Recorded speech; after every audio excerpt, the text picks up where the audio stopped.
Estamos aquí con el historiador marxista Antonio Lis, autor de diversas obras como Lenin, el estratega de los desheredados, o El heredero del golpista, Franco y Juan Carlos, y hoy nos va a hablar del nuevo libro que publicamos desde Cangrejo Rojo, El heredero del golpista y su aliado, la transición española, 1975 a 1986. La pregunta primera que te quiero hacer, Antonio, es una cuestión un poco sobre qué diferencia hay, cómo trata un historiador marxista un periodo histórico como puede ser la transición, a historiadores académicos. Bueno, la diferencia es muy sencilla. Un historiador marxista lo que quiere es comprender el proceso histórico para poder explicarlo, y un historiador académico lo primero que tenemos que decir es que pertenece a los aparatos ideológicos del Estado, y entonces lógicamente un historiador académico, aunque tenga muy buena formación y muchos datos, no tiene la capacidad interpretativa porque no tiene la independencia ideológica que, por ejemplo, tenemos los historiadores marxistas, que no tenemos padrinos y no le debemos no tenemos que decirle a nadie por qué opinamos como opinamos. Si me permite, una de las diferencias y que explica un poco por qué no estáis bajo las leyes del mercado un poco es precisamente los títulos, que yo creo que además así se entiende mejor. El primero fue El golpista y su heredero, Franco y Juan Carlos, y aquí El heredero del golpista, Juan Carlos, y su aliado, de los que te preguntaré ahora a continuación. Los títulos dejan poco a la imaginación, en realidad. Yo creo que sí, que no dejan mucho a la imaginación, a la especulación. Precisamente yo entiendo que tanto las portadas como los títulos ya es una primera manifestación pedagógica. Lógicamente lo que yo intento es que cuando alguna lectora, algún lector se acerquen a mis libros, lo primero que haga es que les motive y que les ayude a reflexionar. Lo demás no me importa. Hay una cosa que tú trabajas, digo, alguna vez uniré los dos libros porque me parece que en conjunto se entienden mejor. Si algo que tú trabajas en El golpista y su heredero y que dejas muy claro, mediante muchas veces citas, que además es algo que hacen, ¿no?, que los actores, los personajes cuenten su propia historia. Sí, porque así no es que el historiador lo diga. Yo encuadro el proceso histórico y lo explico, pero hablan los personajes históricos, no yo, los personajes históricos. Pues si hay algo que esos mismos personajes demuestran, y los hechos evidentemente, es que la dictadura fascista tuvo un marcado carácter de clase, es decir, la dominación de la burguesía por parte de la clase trabajadora. Lógicamente, es que además el golpe de Estado de julio de 1936 se da para evitar la revolución social más importante que hubo en Europa después de la revolución bolchevique de 1917. ¿Cuántas veces sale en televisión la revolución española de 1936-39? Nunca, absolutamente nunca, y es la revolución más importante de Europa después de la bolchevique de 1917, inclusive más importante que las revoluciones fracasadas alemanas. Y para que fracasase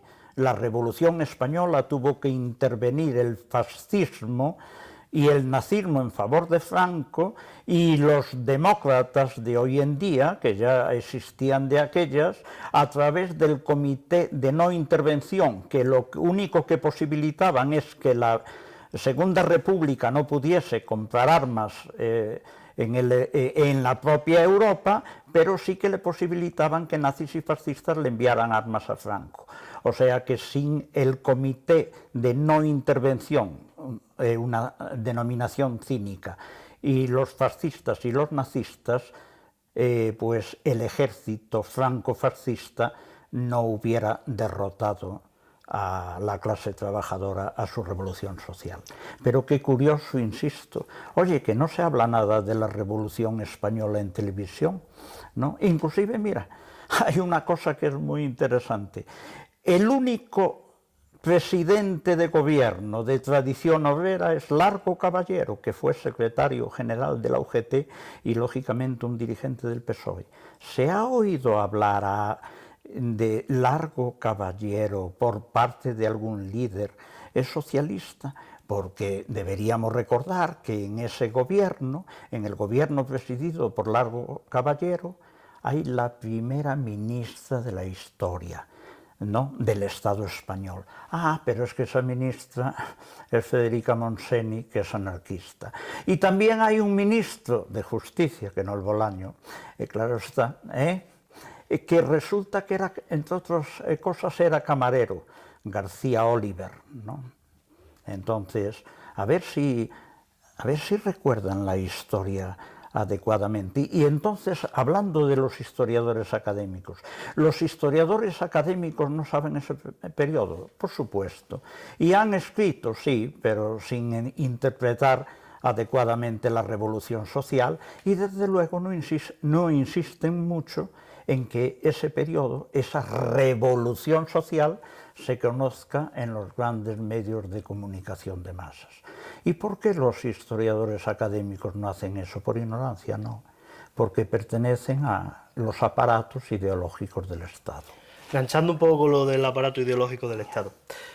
Se vende la transición como la ruptura democrática, etcétera, etcétera. Pero lo que quería decir con la primera pregunta, Se vende, claro, se vende. Ese marcado carácter de clase que tiene la dictadura, donde la burguesía domina a la clase trabajadora mediante el fascismo, ¿se rompe la transición? No, ¿qué va? Uno de los grandes, el mayor éxito, precisamente, del paso del régimen franquista, de la democracia orgánica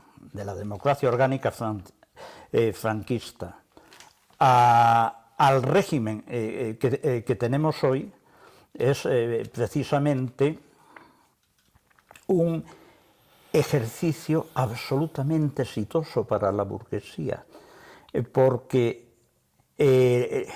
aquí no hubo una ruptura, aquí hubo un paso de un régimen a otro, de la ley a la ley, de la ley vieja a la ley nueva. Y la burguesía salió hiper reforzada, porque no solamente mantuvo la riqueza que consiguió en la guerra civil y durante el franquismo, sino que además ahora tiene lucrativos negocios, lógicamente, en la Unión Europea y forma parte de una de las fracciones más importantes de la burguesía planetaria.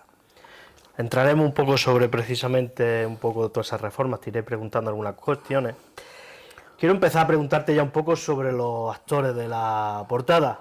Sin duda el primero, el que quieren que vuelva un poco, pero que no sacaron en todos los homenajes que se ha estado haciendo sobre la cuestión de la transición y la Constitución, casualmente todo también.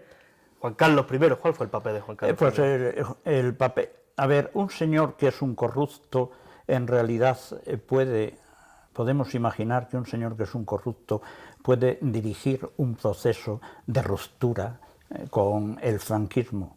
Pues no. ¿Y qué fue Juan Carlos? Pues un superviviente. Él dice claramente, y en los dos libros además está documentado, que si yo estoy aquí es gracias a Franco. Lo dice muchas veces. Lo dice muchas veces, y efectivamente es la realidad. Mira, para una cosa que dice verdad, no, hasta se lo critica. Él es el heredero directo de Franco. Juan Carlos I hace 2 veces los juramentos de las leyes fundamentales del reino y los principios del movimiento nacional, es decir, de la Falange, en el año 69 y lógicamente después en el 75 para coronarse como rey. Pero ojo, cuidado, que ese paso está ya dado por Franco en el año 1947 con la ley a la sucesión de la jefatura del Estado.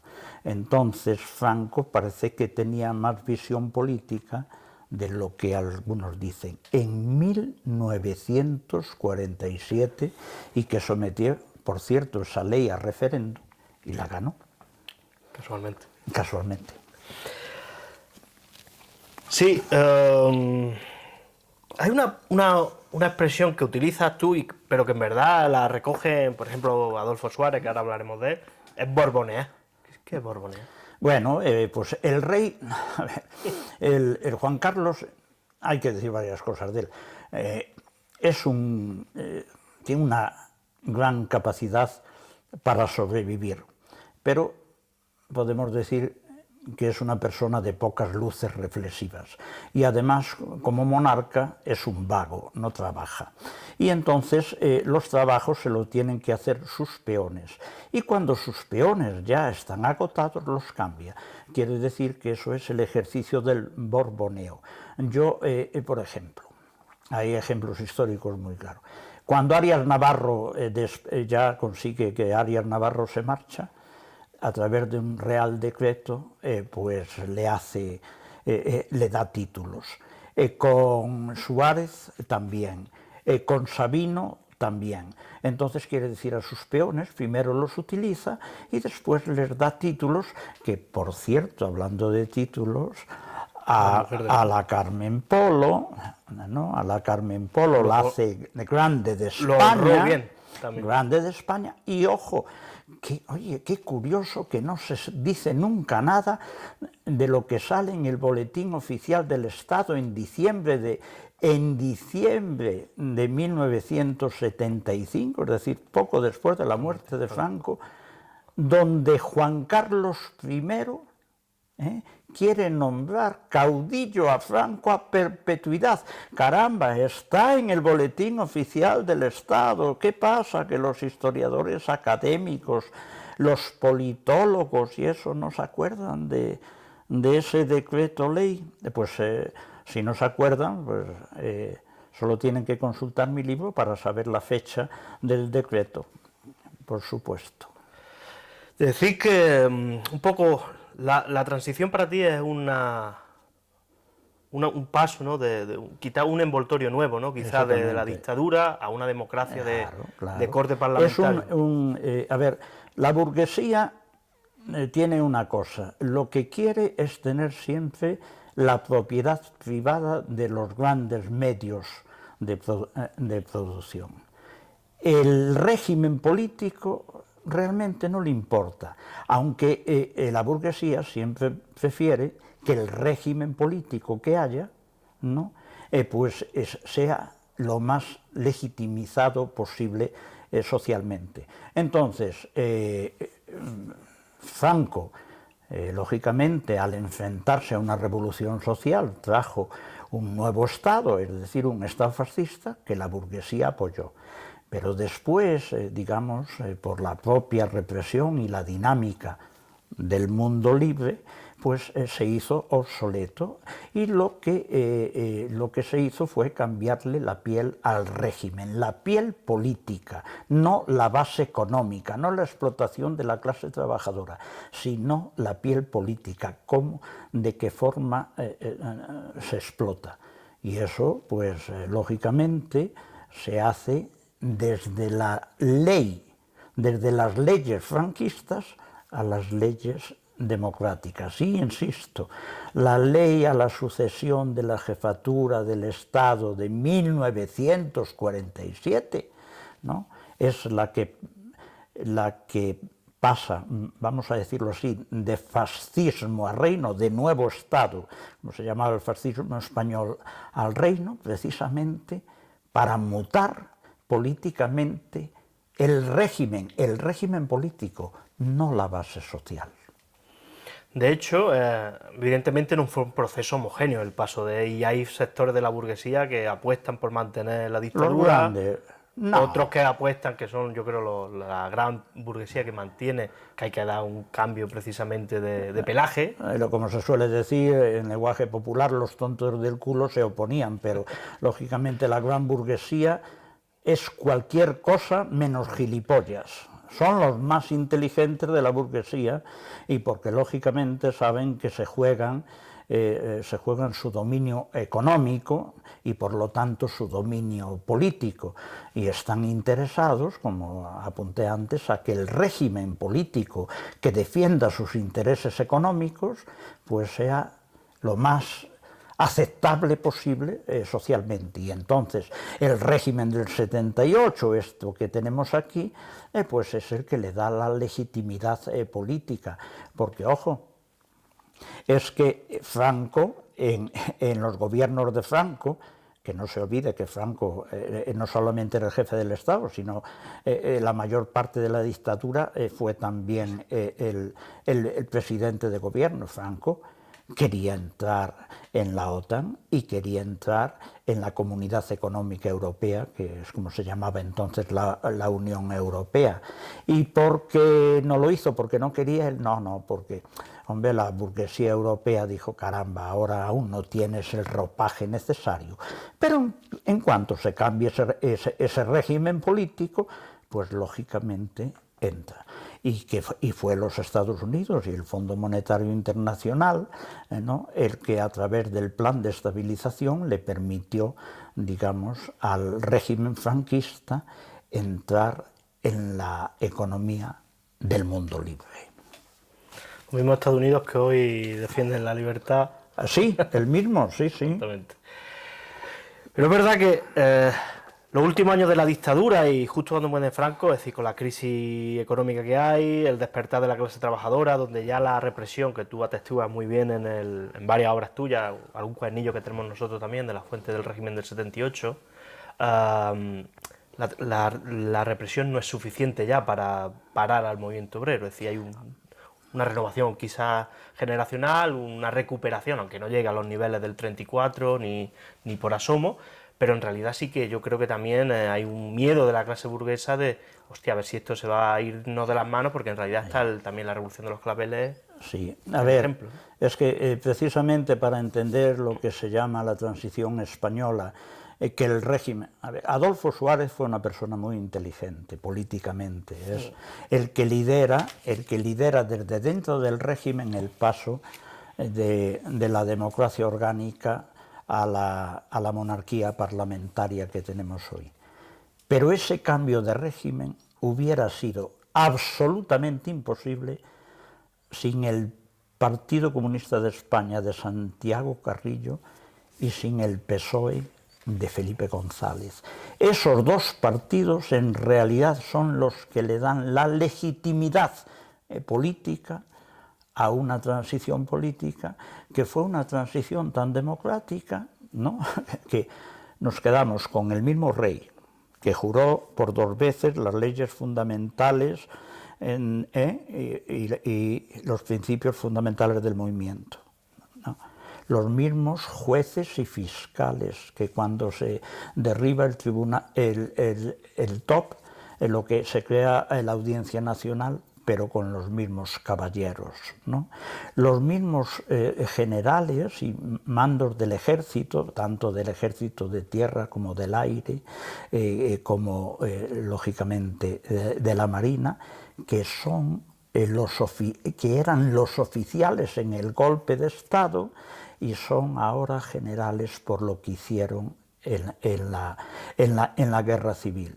Y también, claro está, nos quedamos con los mismos jefes de la Guardia Civil y de la Policía Armada, que es entonces como se llamaba la Policía Nacional. Pero hemos cambiado, hemos pasado de la ruptura. No se ha roto nada. Lo que pasa que, claro, el cinismo democrático es muy grande. Ahora se habla de dictadura y democracia para indicar de una manera cínica lo que no ocurrió en el proceso histórico. No hubo una ruptura con el franquismo, hubo una evolución absolutamente consensuada. El paso de la democracia orgánica franquista a la monarquía parlamentaria, al régimen político que tenemos hoy. Y ruptura ninguna. Depuración de los medios represivos, ninguna. Depuración de los aparatos ideológicos, ninguna. ¿Hay algo más cínico que la ley de amnistía en realidad, precisamente con todo eso? Sí, o sea, la ley de amnistía, tengo que insistir en que Adolfo Suárez era un personaje muy inteligente para defender los intereses políticos de todas las personas y todos los estamentos que habían defendido el régimen franquista en sus fases, en todas sus fases. Y entonces con la ley de amnistía es muy agudo Y en realidad a quien están amnistiando es a los militares y a la policía, porque si hay un régimen que fuese auténticamente democrático, pues les iban a condenar a los golpistas. Cuando, claro, las leyes franquistas lo que decían, no, si los golpistas fueron los republicanos, como si el ejército republicano fuera hiciera y celebrara el golpe de Estado. Entonces la ley de amnistía lo que en realidad amnistía de manera ya preventiva a los cuadros militares y políticos, lógicamente, de la Falange, que hoy, curiosamente, no se sabe dónde hay un montón de documentación, porque claro, en la retaguardia, quien fusilaban, quienes hacían los paseos, era la Falange, ¿no? Y entonces, pues esos documentos casualmente se han perdido. Ahora se han perdido también algunos del 23F. Parece. Te preguntaré sobre el 23F porque la desclasificación es un poco ridícula, la verdad. Sí. De lo que hablaba la mujer de Tejero no me he enterado bien, de lo demás poco. Sí, sí, de hecho Billy el Niño es uno de los personajes sí, que más se han beneficiado precisamente. Sí, le dieron medallas, pero claro, las medallas es dinerito para el retiro. Es decir, que le pagaron, el gobierno democrático le pagó por sus crímenes hasta que murió. Efectivamente. Te tengo que preguntar, porque has hablado de legitimidad, y la necesidad precisamente de un actor que hiciera un poco el trabajo sucio. Ya que además, casualmente o no, creo que no, es el mismo que hace el trabajo sucio en la Revolución, el Partido Comunista de España. Bueno, a ver, el Partido Comunista de España, en la época, y eso lo he explicado en Revolución y Contrarrevolución, en la época de la Revolución Española no juega ningún papel porque la clase trabajadora estaba organizada entre dos grandes movimientos, el anarcosindicalista y el socialista. Pero cuando empieza a jugar el Partido Comunista de España un papel político importante es precisamente cuando aquí es el representante de los intereses de la Rusia de Stalin, de la Unión Soviética de Stalin, y entonces lo hace para machacar a la revolución social desde dentro, que eso, insisto, lo he explicado en Revolución y Contrarrevolución. Y después, por circunstancias de la dinámica política, en el franquismo va a tener cierta introducción social. Posiblemente el partido con más, con más militancia social en el seno del Estado franquista, pero desde luego nunca lo hizo con la intención de luchar por el socialismo. No. Inclusive entre ellos mismos hubo momentos represivos que se reprimieron, eso pertenece a la historia del PC, pero se reprimieron a cuadros del PC aquí en el Estado español. Por lo tanto, ¿el PC jugó alguna vez en la historia de España un papel revolucionario? Nunca. Ellos dicen que en 1978 sí que abandonan formalmente el marxismo-leninismo, que le llaman los estalinistas al marxismo. Bueno, primero le dicen marxismo-leninismo cuando eso era un concepto stalinista. Pero vamos a ver, si la cuestión ya no es de conceptos, la cuestión es abandonan el leninismo. Entonces lo que primero hay que preguntarle a alguien que sea marxista, ¿qué es el leninismo? Pues el leninismo es la creación de un partido político que tiene como estrategia indispensable llevar a la clase trabajadora a la conquista del poder. ¿Alguna vez lo quiso el PC? Jamás. Por lo tanto, el PC no fue nunca un partido leninista. Y si no es un partido leninista que diga que abandona el leninismo, pues eso lo hizo simplemente por una cuestión puramente electoral, como para intentar enfrentarse mejor al PSOE, que por cierto, el PSOE, si nos vamos a su 27 y 28 Congreso y leemos sus documentos políticos, nos quedamos absolutamente perplejos. ¿Por qué? Caramba, porque dicen que el socialismo es una auténtica necesidad y que la burguesía efectivamente es el demonio del mundo social. pero o sea, con unos documentos con una radicalidad ideológica, es decir, con un cinismo ideológico terrorífico. Bueno, es que en lo del cinismo, Felipe González, digamos que tiene una naturaleza aún más elevada que el señor Carrillo. Te preguntaré sobre Felipe González, porque además está siendo de actualidad, pero no quiero adelantar. ¿Qué es lo que hace el PC en realidad durante la transición? Así es decir, sabemos que acepta la monarquía. Acepta la monarquía y acepta la bandera de España. Correcto. La bandera de España, vamos a ver, lo único que se hizo en democracia fue cambiarle el águila, ¿no?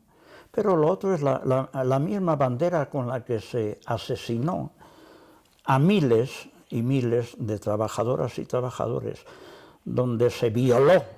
Es la misma bandera con la que se violó a infinidad de mujeres. Es la misma bandera con la que el Queipo de Llano llamaba a violar a las rojas para que se enteraran lo que eran hombres de verdad y no maricones, como él decía, que había en el bando republicano.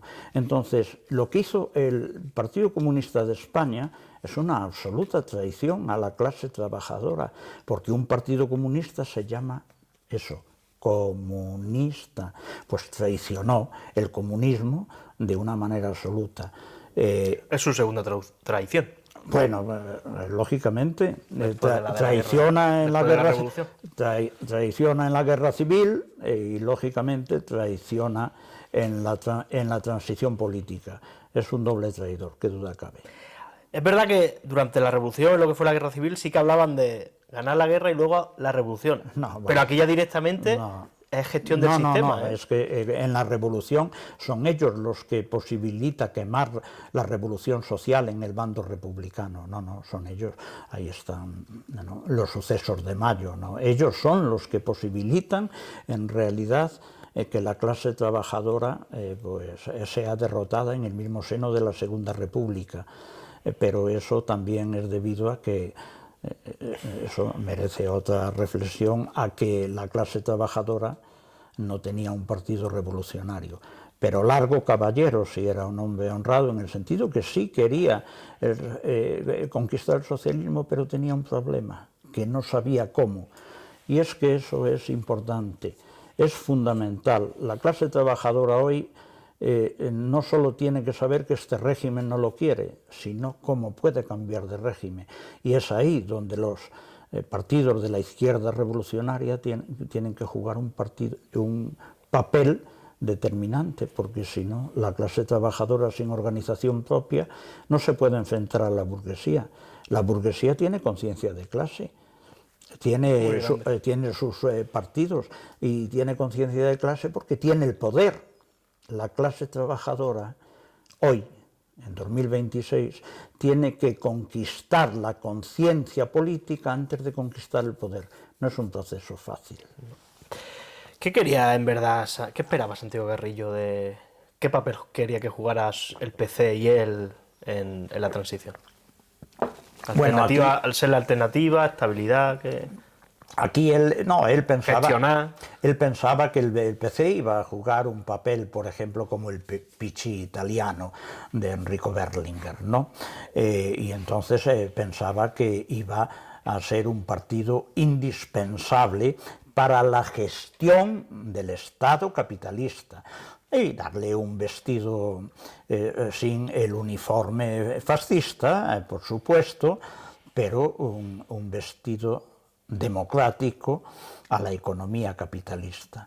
Y entonces lo que ocurrió es que, si no recuerdo mal, en las primeras elecciones consiguió, así de memoria, 20 diputados, y aquello, en sus propias memorias, Santiago Carrillo se queda absolutamente perplejo, y de que el PC no es una herramienta para la revolución, nos lo informa el propio Santiago Carrillo en esas memorias, porque dice, cómo se van a quedar los camaradas, y ahora que van a ver a gente que no ha dado un palo al agua, que son diputados, y ellos que han luchado tanto y no lo son.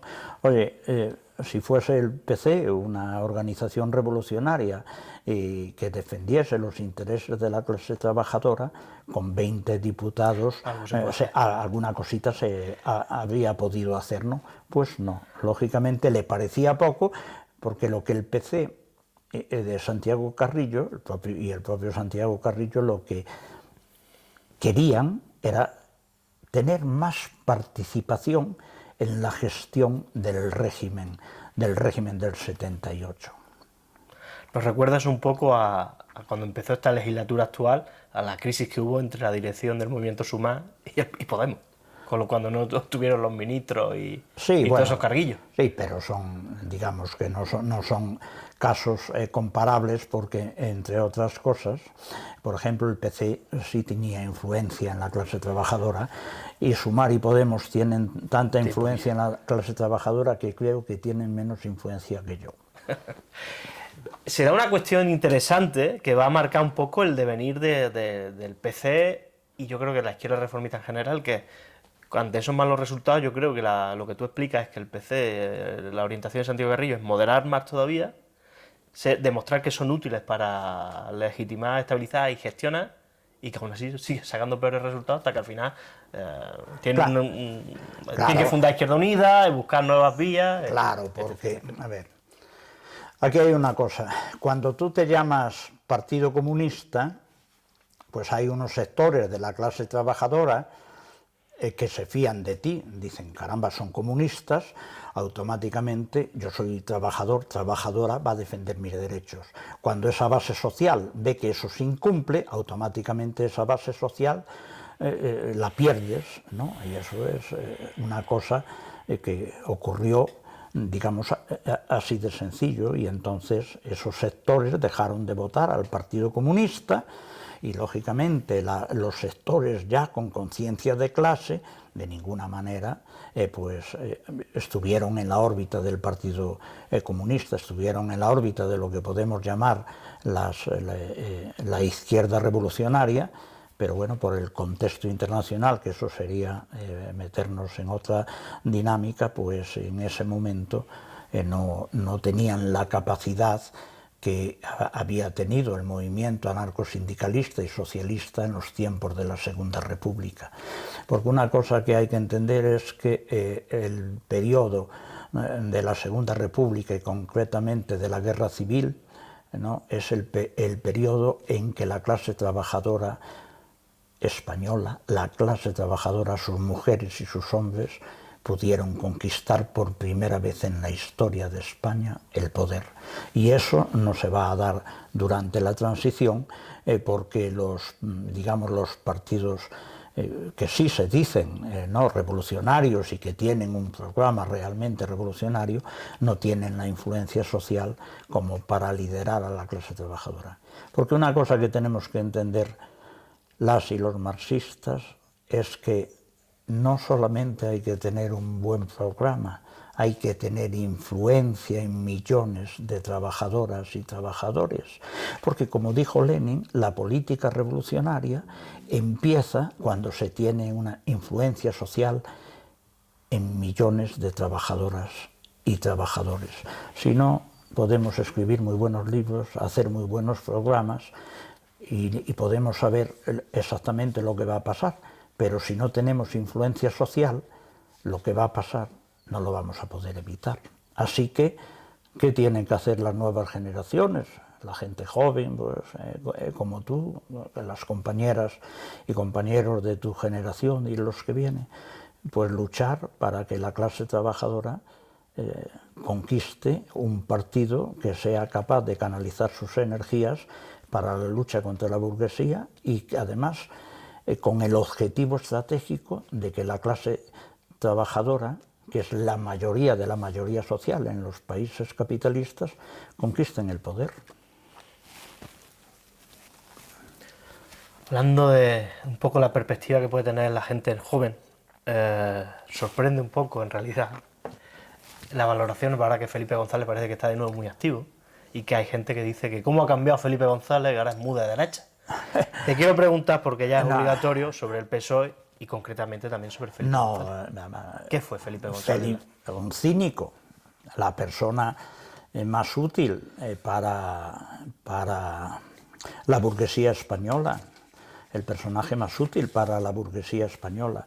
Nicolás Redondo, inclusive, y yo eso lo cito en el libro, en mi nuevo libro y en la parte final, el Nicolás Redondo, el secretario general en su momento de la UGT, dice que nadie ha hecho más por la derecha española que Felipe González. Y eso lo dice... Eso lo dijo, hace muchos años, efectivamente. El Felipe González lo que es un cínico redomado. Además, en mi libro pues hay unos cuantos pasajes. A mí me gusta mucho ese que él hace una entrevista con Victoria Prego, una periodista, y entonces cuenta lo de un general español que le entra con la cruz de hierro colgando, y él dice, bueno, si se la habían dado, pues se la habían dado.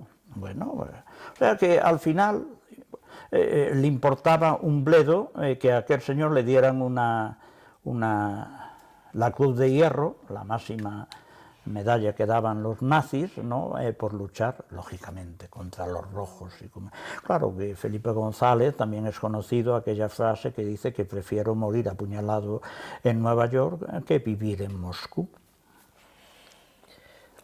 Si hay algo que tú demuestras en el libro es que precisamente a Felipe González y en general al PSOE no le faltaron los apoyos a nivel tanto de la dictadura incluso, como sobre todo a nivel internacional, ¿no? A ver, en tiempo de Carrero Blanco, el SECET, el Servicio de Investigación de Carrero Blanco, le posibilita que vaya al Congreso de Subernes, pero le posibilita con pasaporte que vaya y que vuelva, porque le detienen cuando vuelve, y además un señor que hoy es teniente general no lo cuenta, y cuando el policía allí le trincó y dijo, joder, pues que tengo a Felipe González, le llamaron y dijeron, sí, chato, pero suéltale, y no lo podía comprender.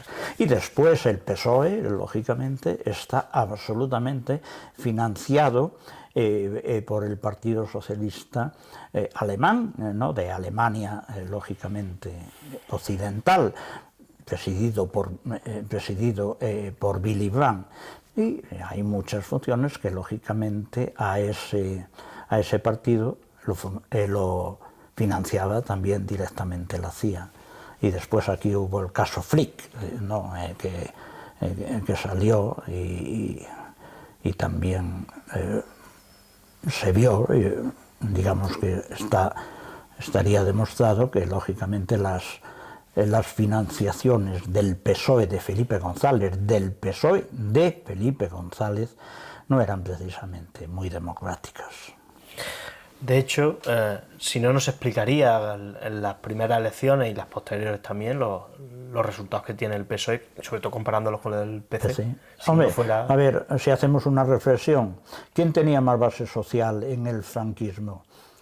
¿El PC o el PSOE? Pues el PC, eso estaríamos todos de acuerdo, con los matices que sea, pero el PC, el PSOE no tenía ninguna, digamos, importancia en la clandestinidad en el franquismo, ninguna importancia política, ninguna importancia social. Caramba, entonces, porque porque desde el primer momento, desde el año 77, es el segundo partido más votado, vuelve a ser el segundo partido más votado en el 79 y ya es el partido votado en 1982, que es cuando sale una absolutísima mayoría absoluta, ¿no? Absolutísima mayoría absoluta. Y eso pues, se puede hacer, hombre, pues el apoyo económico y de los medios de comunicación. Leer algunos artículos que salían entonces y que le daban a Felipe González un aire como de imprescindible. Él se sentía imprescindible, sí, porque el referéndum de la OTAN ya lo vimos también. Te preguntaré sobre la OTAN, precisamente. Pero en realidad te quiero preguntar, volver un poco sobre Suárez, más brevemente ya, porque hemos avanzado mucho en el tiempo. tú hablabas de que Adolfo Suárez fue un peón útil para el rey, pero sí. También planteas que hay un momento en el que De ruptura. se le sale un poco de las manos, Sí, deja de ser fácil borbonear con él, ¿no? Sí, pero a ver, para entender por qué Juan Carlos elige a Adolfo Suárez, lo que hay que saber, para decirlo, para esquematizar muy rápido, es que Adolfo Suárez fue el director de Radio Televisión Española. Y entonces el mismo Suárez lo dice, y yo lo documento en el libro, lo que hace es que potencia la figura pública de Juan Carlos, aun siendo príncipe, lógicamente, en el seno del franquismo. Él lo explica cuando hacían los viajes, ellos iban detrás y le daban la mejor imagen posible del monarca, pero lo dice Adolfo Suárez, no lo digo yo, lo dice él. Entonces quiere decir que si en el momento que le elige Juan Carlos, ya Juan Carlos I, como presidente del gobierno, Suárez era un desconocido en la alta política, aunque era ministro, pero era un desconocido en la alta política. Pero no era un desconocido para Juan Carlos. Y además tenía otras cosas, era de la misma generación que Juan Carlos, al no tener el peso político que tenía, por ejemplo, Areilza o Fraga Iribarne, pues no tenía un proyecto político propio y por lo tanto podía liderar el cambio que Juan Carlos I quería en abstracto, pero en abstracto, porque también cito que, claro, Suárez, para blanquear a la monarquía, le quita prácticamente todo el poder a Juan Carlos, y Juan Carlos se queja en varias ocasiones, dice, hombre, me han lavado, pero eso lo han dicho, pero es que me han quitado todo el poder, yo creía que iba a ser como Franco, pero en rey. Pues no, le llamaron. Entonces, cuando hay una discontinuidad entre Juan Carlos y Adolfo Suárez, es cuando Adolfo Suárez ya decide crear un partido que es la Unión de Centro Democrático y presentarse a las elecciones. Es ahí cuando, digamos, Juan Carlos rompe con él, porque en ese momento, vamos a decir que Suárez despega políticamente por sí mismo y no está bajo la égida del rey, y de ahí vienen muchos enfrentamientos, y el papel que jugó el rey en el 23F no se entendería si no fuera por vamos a decirlo con popularidad pero con calma, la envidia notable que le tenía Juan Carlos a Adolfo Suárez. Parece que no le agradeció todo lo que hizo por él y por el régimen, como en realidad fue la Constitución de 1868. Bueno, después de llamarle mil cosas, y en el libro lógicamente documento, de decirle que te tienes que ir tú, no voy a abdicar yo, en conversaciones, ¿no? Con él le dice el rey, no voy a abdicar yo, te tienes que ir tú. Es decir, el rey que había sido nombrado heredero por Franco, no se tenía que ir, pero quien se tenía que ir era quien había conseguido ser el partido más votado en las elecciones y que le eligiese el Congreso de los Diputados presidente de gobierno, cosas de esas. Vamos a entrar un poco en la Constitución, es decir, es como, en realidad, si podemos hablar de esos polvos, estos lodos, ¿no? Pero en realidad, una primera cosa que nos cuelan con ella es la cuestión de la forma de Estado, la monarquía. Ah, claro, no se debate en ningún momento. Si no, pero además cuando hay, claro, cuando se vota en referéndum la Constitución española, el Juan Carlos dice no, pero también se votó la monarquía. No fue exactamente así.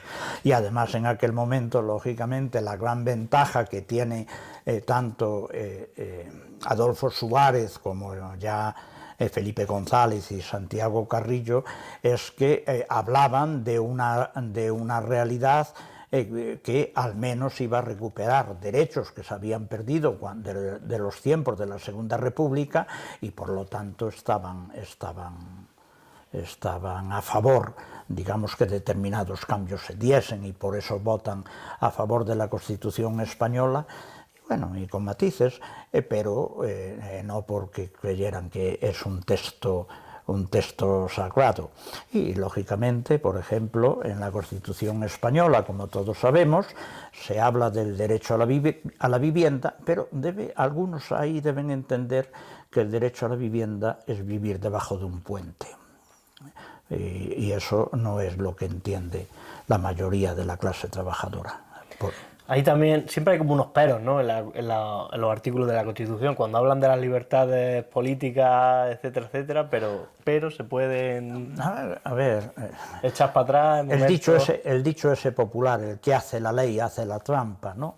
Pues efectivamente después hay una ley que regule los servicios mínimos en las huelgas. No. Entonces, hay una huelga y dependiendo de la dinámica social, pues metes más o menos servicios mínimos, por ejemplo, ¿no? ¿Tienes derecho a la sanidad? Hombre, en teoría sí.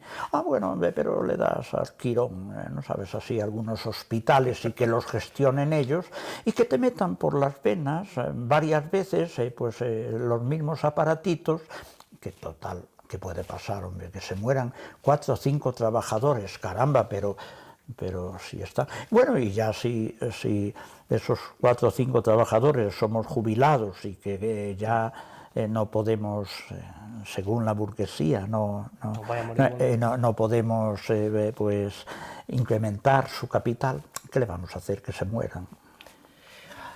La cuestión nacional es un elemento que por tiempo no podremos entrar mucho, pero que evidentemente es uno de los elementos desestabilizadores total del régimen 78, como hemos visto hace relativamente poco. La Constitución también intenta cerrar un poco esa cuestión, ¿no? Sí, bueno, ahí se hace un auténtico lío, claro está.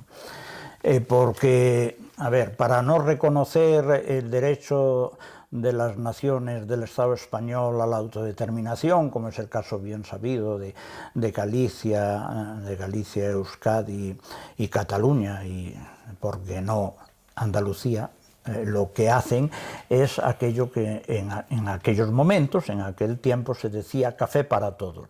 Y entonces ahí generaron el tema de las comunidades autonómicas, que lo que permite es lo que estamos viendo hoy, que sectores, digamos, de la derecha puedan tener una representación muy grande en una autonomía, como es el caso de la Comunidad de Madrid, y que inclusive las medidas de defender, aunque sea de manera somera, pues los derechos sociales, ¿no? Las prestaciones sociales, pues que en las autonomías no se cumpla. Quiere decir que con el tema de las autonomías pues se hicieron un lío notable. Es una de las razones precisamente de no querer reconocer la obviedad del derecho de las naciones a la autodeterminación. Eso hubiera sido, para eso contaron con la ayuda de la derecha, claro, de esas burguesías precisamente, PNV, Convergencia y Unión de Pujol, claro está, lógicamente, a ver, la burguesía vasca y la burguesía catalana quieren un Estado diferente a la burguesía española, no, quieren un Estado capitalista. La cuestión está en que la derecha catalana y la derecha vasca tienen menos fuerza política y social, por lo tanto, económica y por lo tanto política y social, menor que la burguesía española, pero están todos a favor del capitalismo, por supuesto. Vamos a entrar en lo que yo creía que iba a ser algo más desarrollado, pero es lo que decíamos un poco, la desclasificación no lo permite. El 23 de febrero, el 23F, el golpe de Estado de Tejero, ¿nos salvó el rey la democracia? Democracia, el rey no sabe lo que es ese concepto. Bueno, y no, en realidad no lo quieren saber, los políticos profesionales, porque hablan de democracias a secas. Mire, para ser riguroso podemos hablar de la democracia ateniense, sí, claro, pero una democracia para la aristocracia ateniense. Queremos hablar de la democracia española, vale, pero una democracia para la burguesía. ¿Qué quiere decir esto, hombre? Pues que quien pueden competir en igualdad de condiciones son las diferentes fracciones de la burguesía, pero la clase trabajadora no puede competir con la burguesía. Todos sabemos, y a cualquier trabajador o trabajadora ya le denuncian y eso y tal, y ya se tiene que pagar un abogado, pues la mayoría de las trabajadoras y trabajadores lo lleva mal, porque pagar a un abogado profesional pues no, el salario no da para eso. En cambio, lógicamente, todas las fracciones de la alta burguesía, de la gran burguesía en el sentido económico, tienen bufetes de abogados que trabajan directamente para ellos, obviamente. Tú explicas bien en verdad, el 23 de febrero era una cuestión, lo de un golpe de Estado, los militares y todo eso, ya era una cosa que se venía trabajando anteriormente y que el rey, tú demuestras y documentas que está el conocimiento de eso, y que no solo eso. Pero completamente. Pero el rey, bueno, y no estaba solo el rey, el embajador de los Estados Unidos, que va a hablar con él el rey, va a hablar con él los políticos del régimen, va a hablar con él Cortina, un señor de los servicios de investigación, efectivamente, claro. Y si estaba enterado el embajador de los Estados Unidos, pues imagínate el rey tenía charlas constantemente con Armada, por supuesto, con Cortina, por supuesto que le iban a ver cuando lo consideraba conveniente a la zarzuela y que no tenía que pedir cita. Y entonces, ¿qué es lo que hace el rey? Lo que pasa es que el rey, vuelvo a insistir en algo que dije antes, no trabaja, no dirige. Hay una frase famosísima en su entorno: a mí dádmelo hecho. Lo repitió no se sabe cuántas veces. Sí. O sea, si el golpe de Estado favorece mis intereses, bien.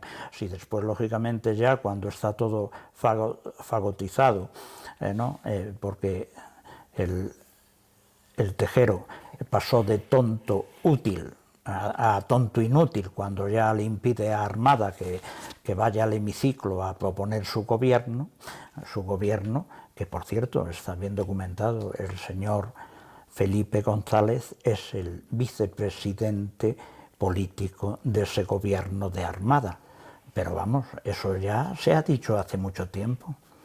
Vamos, es que está documentado en el libro, ya cito a gente que lo ha dado, que ha dado esa relación hace muchos años, no ahora. Es decir, que me parece muy importante destacar eso, es decir, con el conocimiento y la aprobación del rey, por supuesto, hay una propuesta de gobierno mediante un golpe de Estado donde lo va a dirigir Armada, donde estará Felipe González, y lo que pasa es que Tejero la lía. Sí, es que Suárez, en el libro también lo cuento, Suárez le dice al rey en una reunión, quien impidió el golpe de Estado no fue el rey, quien impidió el golpe de Estado, quiere decir que triunfara el golpe de Estado, fue Tejero, cuando no dejó que Armada entrase en el hemiciclo del Congreso de los Diputados para proponer pues el gobierno de concentración nacional. Que por cierto había un señor que después hemos visto, el señor Tamames, que igual, no quiere decir que el PC estuviera de acuerdo con eso, pero el Tamames también estaba puesto. Qué curioso, después ha intervenido ese caballero con Vox en el Parlamento, ¿no?, en una moción de censura al gobierno. Vamos a dar un salto. Es verdad que después, es decir, Adolfo Suárez ya definitivamente cae, es decir, está Calvo Sotelo, hay una gran crisis. Sí, pero cae y digamos solo una cosilla, él dimite para evitar el golpe de Estado. Y tenemos las elecciones de 1982, si no recuerdo yo mal, donde sí, el PSOE, de Felipe González, tiene la mayoría absoluta, arrasa. ¿Y por qué arrasa? Porque lógicamente había ya unas esperanzas de cambio. Hombre, el lema, recordemos, por el cambio, es que lógicamente lo necesitaba. Mira, yo estaba trabajando entonces en un sitio y uno de mis clientes me abraza y me dice: ¡ay, Antonio, hemos ganado! Pero digo, ¿cómo que hemos ganado? Sí, hombre, sí, ya sé que tú eres comunista, pero mira, hemos ganado. Digo, ¿no? La gente se emocionaba, claro, quiere decir, Si hoy hay un sector muy importante, yo creo que mayoritario de la clase trabajadora que vota al PSOE como mal menor, imagínate en aquel momento, Claro. el PSOE realmente se erige como la alternativa. Y vuelvo a insistir, el lenguaje político de las ponencias políticas del PSOE de Felipe González, cualquiera que las lea dice, pero estos señores son revolucionarios. Te voy a preguntar algunas cosillas precisamente de ese gobierno. Hoy en día vimos como Pedro Sánchez es uno de los grandes defensores de la Unión Europea. Claro. Y es uno de los alumnos más aplicados en la política militar, etcétera, etcétera. ¿Qué política defendió precisamente el PSOE de Felipe González con respecto a la Unión Europea? Hombre, lógicamente, a ver, Felipe González estaba a favor de entrar en la Comunidad Económica Europea, pero estaban todos los sectores. O sea, ahí no es solamente Felipe González. Ahí todos estaban a favor de entrar en la Comunidad Económica Europea porque, lógicamente, los intereses de la gran burguesía española, gran en el sentido económico, están ligados, lógicamente, a la Comunidad Económica Europea, y digo lógicamente porque entonces así la gran burguesía española, insisto, en el terreno económico forma parte de una fracción de la burguesía planetaria, que es la burguesía europea, y lógicamente ahí defiende mejor sus intereses. Pero es que en la Comunidad Económica Europea no es que quisiera entrar Suárez, Calvo Sotelo, Felipe González, también quería entrar Franco. Eso. La OTAN, cuando, si no recuerdo yo mal, y corrígeme si me equivoco, Calvo Sotelo es el que plantea la adhesión a la OTAN. Sí. El PSOE vota en contra, igual que el PC, sí. pero ¿qué pasa cuando llega al poder? Al poder. Oye, a Pedro Sánchez es otro de los grandes defensores. Creo que para ver que no hay tanta diferencia precisamente entre Felipe González y Pedro Sánchez, más allá de los enfrentamientos dialécticos que han podido tener ahora. Sí, bueno, a ver, el Pedro Sánchez, digamos que es más inteligente políticamente que Felipe González. Desde mi punto de vista, Pedro Sánchez es el mejor gestor del capitalismo español. Lo que pasa es que en el capitalismo se dan cosas paradójicas. Los más inútiles para gestionar el propio capitalismo, pues ahí lo tenemos con Feijóo y Abascal. Yo no creo que los grandes representantes de la burguesía española quisieran que ganara el PP y Abascal. ¿Por qué? Porque gestiona mejor el capitalismo, efectivamente, lo gestiona mejor Pedro Sánchez. Felipe González defiende la entrada en la OTAN. Sí. Pero bueno, el PSOE de Felipe González y el PC se oponen desde el primer momento a la OTAN y además hacen enormes campañas y grandes movilizaciones de miles y miles de personas. Por ejemplo, aquí hay en la Universidad Complutense hubo una manifestación que yo recuerdo que ya los propios periódicos decían de miles y miles de personas, y se oponen de una manera absolutamente rotunda y dicen aquello, Felipe González, de que no vamos a estar más protegidos porque estemos en la OTAN. Eso es mentira, eso lo dice Felipe González. Pero después, claro, cuando accede al poder en el año 82, cambia y varía. Y en el libro también está demostrado el cinismo que tiene este caballero, porque Victoria Pego le pregunta, bueno, ¿por qué entonces convocaste el referéndum? Dice, y contesta Felipe González, insisto, está en el libro, porque no era lo suficiente cínico. Es decir, aún no había aprendido a ser tan cínico como es hoy, y entonces por eso convocó el referéndum. Y el referéndum se convocó y todas las encuestas, como también digo ahí, todas menos una, daban que iba a salir el no a la OTAN. Y por cierto, además, la campaña fue también muy cínica, no decía no a la OTAN, decía no a la Alianza Atlántica. O sea, ellos pedían el voto para la Alianza Atlántica, no para la OTAN, para la Alianza Atlántica. Alianza, qué interesante, Atlántica, ¿no? Y cuando ellos habían dicho que de ninguna manera. Entonces Calvo Sotelo consigue en el Congreso de los Diputados que el Congreso vote por mayoría pedir la adhesión a la OTAN, y efectivamente lo hace así, y al poco tiempo el Estado español es oficialmente miembro de la OTAN. Y Felipe González lo legitima. Y Felipe González legitima ese papel con el referéndum. Y después, si me permite, y después haciendo a un ministro de Cultura del secretario general de la OTAN, señor Solana. Te quiero preguntar, porque claro, lo hemos estado viendo durante toda esta conversación, precisamente las mentiras que se venden y los que lo intentan transmitir que sea la transición modélica y pacífica. Quiero entrar en lo de pacífica.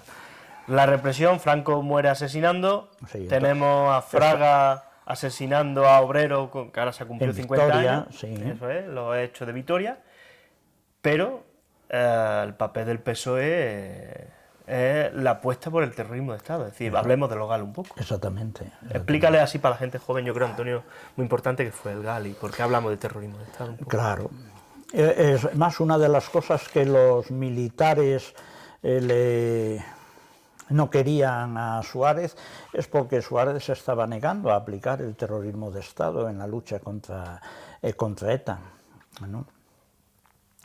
Y Felipe González no tiene ningún pudor en efectuar el terrorismo de Estado, que el terrorismo de Estado es los GAL, ¿no? Y los GAL se crean con mercenarios, con gente pagada, con los fondos de la policía y del servicio de investigación, para combatir a ETA de una manera absolutamente, vamos a decir, fuera de las leyes que se había dado el régimen del 78, y que Felipe González es el señor X, como decía, eso, hombre, pues no le quisieron juzgar a él, si no recuerdo mal ahora, por un voto de un solo magistrado no le juzgaron, pero el señor Barrio Nuevo, el ministro del Interior, pasó por la cárcel, y las evidencias nos dicen que Felipe González era el señor X del GAL. Y yo en el libro, además de la opinión que aporta la CIA, que también es eso, y de la opinión que aportan otros periódicos, está la opinión de Pablo Castellano, que es muy interesante en el sentido que dice que Felipe González no permitía que se hiciera nada que él no dirigía. Por lo tanto, que se haya creado los GAL sin saberlo Felipe González, eso es absolutamente imposible. En Barrio Nuevo, el ministro del Interior iba a crear los GAL sin el concurso de Felipe González, o sea, sin la venia y sin el estímulo político de Felipe González, de ninguna manera. Ya para concluir, Antonio, una última pregunta. Empezaba diciéndote que si la transición había sido una ruptura. Mi pregunta es, ¿había una alternativa en realidad a la transición? ¿Qué faltó? ¿Y se puede hoy todavía acabar con los lodos del régimen del 78? Pues eso depende de la clase trabajadora, pero para que la clase trabajadora sea operativa políticamente, tiene que tener un partido revolucionario que canalice las energías de la clase trabajadora, que insisto que es la mayoría de la mayoría social en los regímenes que tienen la base económica capitalista. Por lo tanto, hoy queda, yo creo que súper demostrado, que el capitalismo no es una alternativa para la especie humana, y digo bien, para la especie humana, que además tenemos constantemente la soga nuclear en el cuello, y de la única manera que podemos escapar de esto es luchando por la construcción de un Estado socialista, de una democracia socialista, y eso, la democracia socialista, entre otras cosas, aparte de la justicia social en el propio seno, es la amistad entre todos los pueblos del planeta, no bombardear a un pueblo cuando te da la gana y como quieres. Eso no lo puedes hacer. Una cosa es no aceptar un régimen y otra cosa es bombardear al pueblo. Pero para que la clase trabajadora sea operativa, lo que tiene la izquierda revolucionaria tiene que tener la capacidad de organizar y de movilizar a la clase trabajadora. Si la izquierda revolucionaria es capaz de eso, entonces la humanidad tendrá futuro. Si no, la humanidad se irá al garete. Pues ya estaría. Muchas gracias, Antonio, por haberte prestado la entrevista. Recordamos que ya podemos comprar el libro del heredero del golpista y su aliado, y que además tienen más trabajos que en marcha, precisamente sobre la cuestión de la historia del siglo XXI de la... Del siglo XX, sí. Pues eso, claro, yo tengo un proyecto que es una historia de España del siglo XX y va muy avanzada porque de 5 libros tengo publicado 3 y esta historia tiene una metodología que a través de libros monográficos no solamente narro el proceso, sino que lo explico a través de los documentos, a través de los propios interesados, que es decir, de los personajes que jugaron un papel político en el proceso histórico. Por lo tanto, no solamente cuento cómo fue, sino que documento cómo fue. Y bueno, me quedan 2 libros y pues lo veremos y los leeremos con gusto. En ese trabajo estoy. Muchas gracias, Antonio. No hay de qué, un placer.